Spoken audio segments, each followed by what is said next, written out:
इतिहास को हमेशा चैलेंज मोदी जी ने, इतिहास पढ़े नहीं, भौगोलिक ज्ञान हुआ नहीं, और इतिहास को उल्टा पुल्टा के हमेशा मोदी जी बोलते रह गए। इनको ज्ञान नहीं है, जोगी जी को, पढ़ते कम है।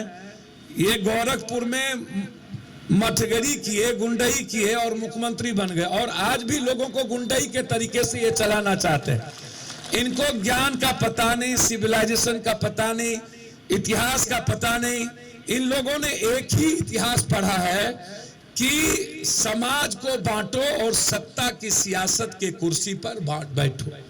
इन्होंने दूसरा कोई इतिहास, लोगों के बेहतर जिंदगी के निर्माण के लिए कोई बात इन्होंने नहीं की।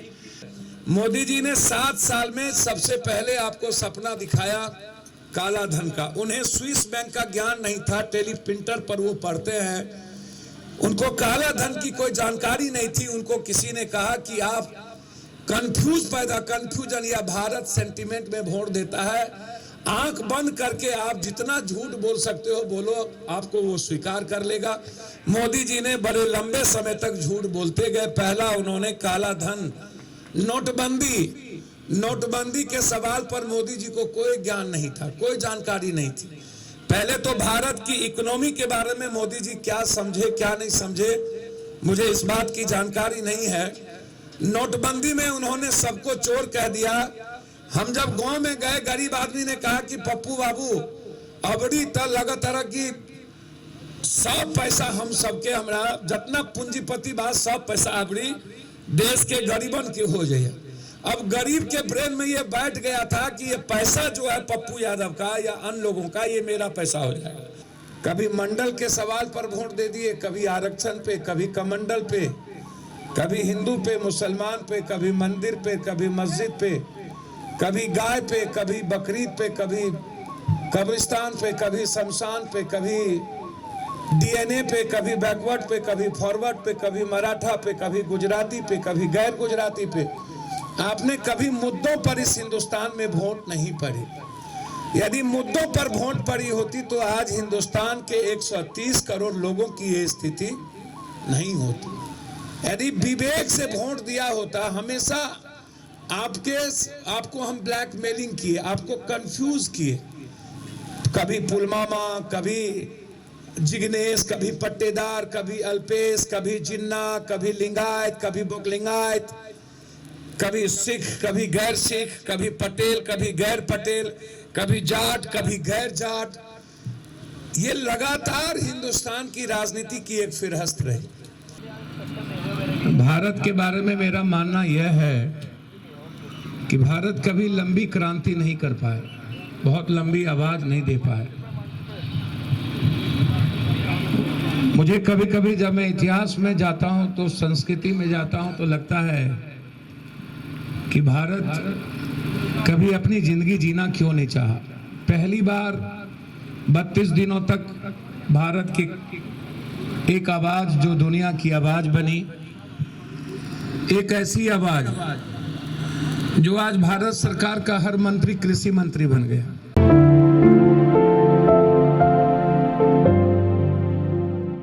आदरणीय भारत की आवाज जो महेंद्र सिंह टिकैत साहब थे, उनके साथ लंबे जब लड़ाई होती थी, संघर्ष होता था तो मौका मिलता था। आज मैं आप सबका बहुत सम्मान करता हूं। अभी जो हमारे सामने एक बुजुर्ग ने जिन बातों को, जिन ताकतों के साथ कही, बाबू वीर कुंवर सिंह की वो इतिहास याद आ जाती है, शेरशाह सूरी की इतिहास को समझ पाता हूँ। थोड़ा सा दुख पहुँचता कहाँ है, आपकी पहली जीत हुई यहाँ, हमने, हमारे भाई अजीज हैं राकेश टिकैत साहब और भी सम्मानित लोग मंच पर बैठे हैं। नीचे आप हमारे अति सम्मानित और प्रतिष्ठित बुजुर्ग हैं, पिता के समान हैं, ईश्वर तुल हैं, देवतुल हैं। आपकी ताकत और आपका जो ऊर्जा है, ये आज पूरे दुनिया को भारत की ओर केंद्रित किया है। लोग कहते हैं कि ये मुट्ठी भर लोग हैं, पंजाब से हैं, हरियाणा से हैं, उत्तर पश्चिम से हैं, लोगों ने इतिहास को पढ़ा नहीं, तो उस पर मैं बाद में जाऊंगा। मैं सिर्फ आपसे इतना कहना चाहता हूं कि सदन से आप कोई उम्मीद मत करिए। हम 6 बार लोकसभा के सांसद रहे, हमारी मिसेज भी 3 बार रही। हम दोनों आदमी हिंदुस्तान के इतिहास में एक साथ लोकसभा रहे। मैडम पंजाब से हैं, लुधियाना से, और हम लोगों ने लोकसभा के बारे में इतना ही समझा है, लोकसभा सदन हमेशा पूंजीपतियों की मुखालफत करती है, ताकतवर लोगों की मुखालफत करती है। आम आदमी के लिए वहां पर सिर्फ बहस का एक केंद्र बिंदु है। आप जो दिखता है लोकसभा, वो लोकसभा नहीं है। आप इसको समझने का प्रयास करिए। आप चुन के जिनको भेजते हैं, वो कभी भी मुद्दों पर आप भेजते नहीं हैं, देश के सवालों पर भेजते नहीं हैं। आप सेंटिमेंट पर लोगों को चुन के भेजते हैं, संवेदनाओं पर भेजते हैं। जब आप विकास के आधार पर किसी को MP, MLA, मंत्री, मुख्यमंत्री बनाएंगे नहीं, तो वह आपकी वकालत सदन के भीतर नहीं करेगा। इस हिंदुस्तान में जब कभी भी राजनीतिक परिवेश आई, उसमें आप उठा के देखेंगे तो कांग्रेस को लंबे समय तक लोगों ने वोट आजादी के नाम पर दिया कि आजादी दिलाने में कांग्रेस की भूमिका सबसे ज्यादा थी, तो मिला, लेकिन विकास पे नहीं मिला। कभी भी इंदिरा जी शहीद हुए तो राजीव जी टूअर हो गए, राजीव जी शहीद हुए तो कांग्रेस टूअर हो गया। नरेंद्र मोदी जी के बारे में मैं सिर्फ आपसे इतना कहूंगा, उनको 2 शब्दों में समझिए। इस 7 महीने के अंदर कोरोना वायरस में 2 व्यक्ति की आमदनी दुनिया की सबसे ज्यादा है। मुकेश अंबानी की आमदनी 31.2% बढ़ गई और अदानी की आमदनी 28.7% बढ़ गई, और भारत के कॉमन मैन की आमदनी 31.3% माइनस हो गई। मोदी जी को समझने के लिए बहुत ज्यादा समझने की जरूरत नहीं है, सिर्फ कोरोना वायरस में मोदी जी को समझ लीजिए कि कोरोना वायरस में मोदी जी ने क्या किया। मोदी जी ने मजदूरों के राइट्स को सबसे पहले कत्ल किया। मजदूर का जो राइट था, कानूनी राइट थी, उसको अध्यादेश लाके मोदी जी ने सबसे पहले मजदूरों को, भारत की इकोनॉमी यदि दुनिया में सबसे पहले किसी ने ताकतवर बनाया, भारत आज दुनिया में अर्थव्यवस्था में सबसे मजबूत क्यों है, इसको समझिए। इसीलिए मजबूत है कि भारत का किसान और मजदूर दोनों मेहनत कश है, और दोनों, चाहे साइक्लोन आए तब भी किसान खेत के आर पर, बाढ़ आए तब भी, सुखाड़ आए तब भी, बीज और खाद को व्यापारियों के हाथ, टंकन के हाथ बेच दे और हमारा बीज खत्म हो जाए तब भी किसान। चौधरी चरण सिंह का वो हमें लाइन याद है, पूर्णिया एक बार गए थे, मेरे मामा लोकसभा के सांसद थे, और एक किसी व्यक्ति ने कहा कि जब पूर्व से पश्चिम की ओर, पूरब से पश्चिम की ओर हवा जब उखड़ चलती है, और जब धान और की पंखुड़ी आवाज देता है, और किसान अपने आर पर जब चलता है, तो उस धान के पंखुड़ी से आवाज आता है, चौधरी चरण, चौधरी चरण। वो लाइन हमको याद है, हम अमेरिका से लौटे थे, हम पढ़ाई कर रहे थे, वो सवाल, वो शब्द हमको याद है।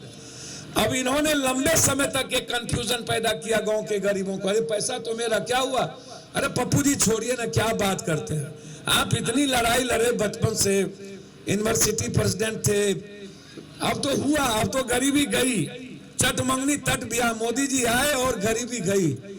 नोटबंदी में लंबा कंफ्यूजन हुआ।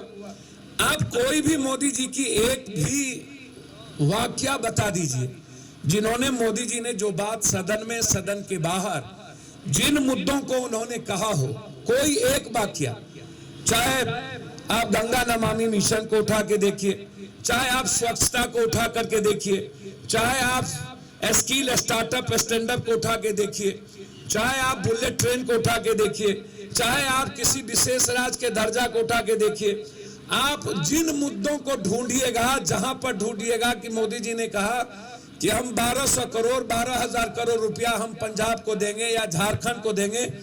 कोई ऐसा मुद्दा जिन पर मोदी जी जनकपुर गए थे, जनकपुर से अयोध्या एक बस को हरी झंडी दिखाने, आज तक 100 मीटर भी वो जनकपुर से बस नहीं खुली। एक देश का प्रधानमंत्री झंडी दिखाता हो और 1 मीटर भी बस नहीं चलता हो। भात के हंडी के एक चावल से पता चलता है भात पक गई।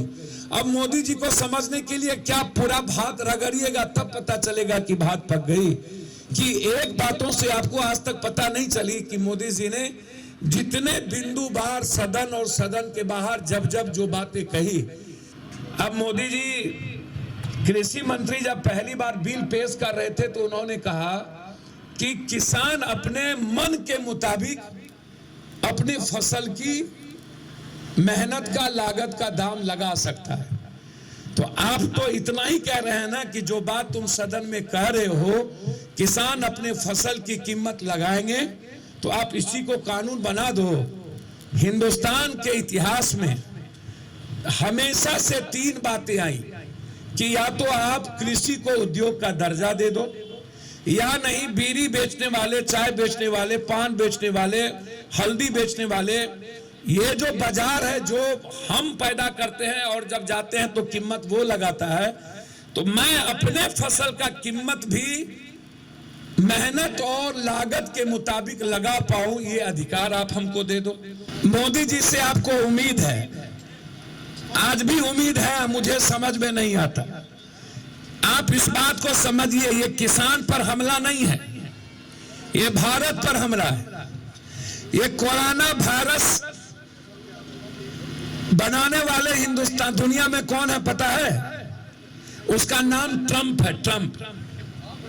जॉर्जिया से कोरोना वायरस की शुरुआत हुई और ट्रंप ने दुनिया के सबसे ज्यादा मेडिकल माफियाओं से समझौता करके ऐसे चीजों को, दुनिया में यदि सबसे ज्यादा मानवता के लिए कोई खतरा है तो याद रखना वो दवाई माफिया, इस दुनिया के लिए ड्रग्स माफिया सबसे बड़ा खतरा है।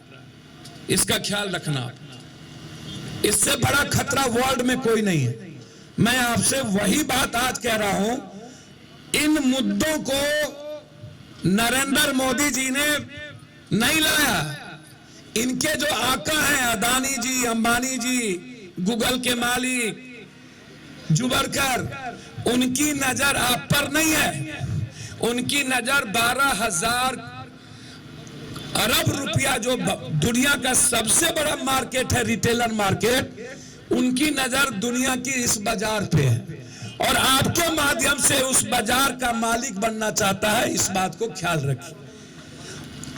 ये कोई छोटी लड़ाई नहीं है, ये बहुत बड़ी लड़ाई है।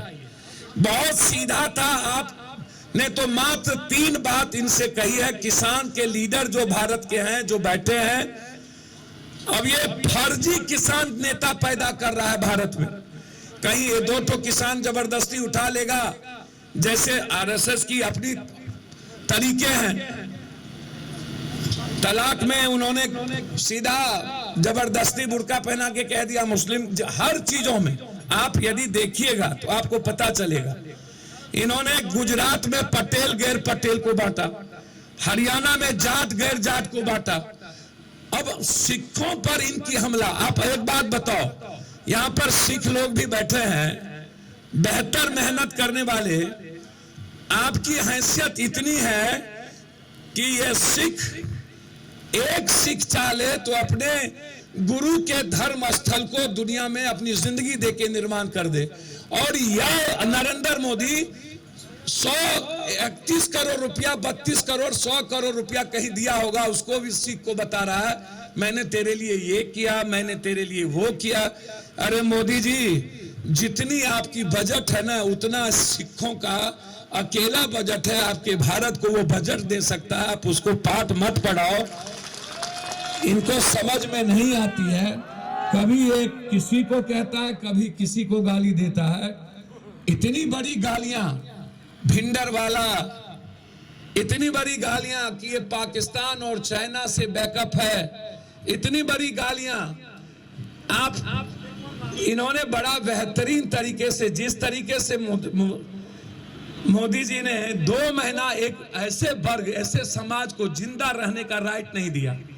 मौत हो गई उसकी, कोरोना वायरस को भी जमात और साथ बना दिया था और जीते जी मर गए थे। 1 महीने से लगातार किसानों को दलाल कहना, जाटों को गाली देना, सिखों को उग्रवादी कहना, उन्मादी कहना, सिखों को खालिस्तानी कहना, भिंडरवाला कहना, मुद्दे पर वो बात नहीं करते हैं। वो बात उनको करनी चाहिए कि मैं एमएसपी का कानून लाने को तैयार हूं, आप आइए और वार्ता करिए। इस पर वो बात नहीं करते हैं। मैं सिर्फ आपसे कहना चाहूंगा कि बिहार का किसान आपके साथ है। हम लोग लंबे समय तक 1 सप्ताह लगातार पूरा बिहार भूख हड़ताल पर थे, गवर्नर हाउस मार्च कर रहे थे तो लाठी गोली चली। 5 तारीख से पूरे बिहार में किसान मजदूरों के अधिकार को लेकर के हर पंचायत जिले में एक रैली की शुरुआत होगी। गांधी मैदान में सारे हम राकेश टिकैत साहब को भी, सारे किसान लीडर को बुलाएंगे।